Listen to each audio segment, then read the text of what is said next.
আমাদেরকে প্রতীক আজকে দিয়েছেন নির্বাচন কমিশন থেকে রিটার্নিং অফিসার জেলা প্রশাসক মহোদয়। এই প্রতীক নিয়ে আমরা প্রথম নাসিরনগরে আসছি, সাংবাদিকদের সাথে একটা মত বিনিময় করে আজকে আপনাদের এই গোকর্ণ ইউনিয়নের প্রথম যুবদলের উদ্যোগে আজকের এই কর্মী সভা।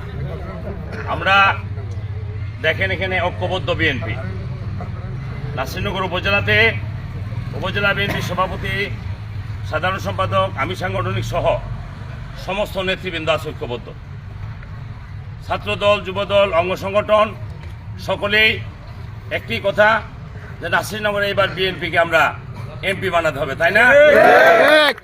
আপনারা জেনে খুশি SK Mamoon Media 24 হবেন আমাদের সাবেক নেতা, বিএনপির চেয়ারপারসনের যিনি উপদেষ্টা ছিলেন, উনি আবার বিএনপিতে আসছেন।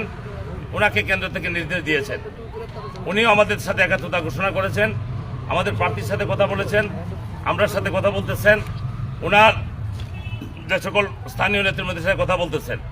আমরা আশা করি এইবার ইনশাল্লাহ সকলের সম্মিলিত প্রয়াসে আমরা নাসিরনগর থেকে বিএনপির এমপিটা উপহার দিতে পারবো। তার জন্য যেটা আমাদের করণীয়, আমাদের সকলের অবস্থান থেকে, সকলের পজিশন থেকে আমরা মনে প্রাণে আমরা কাজ করব।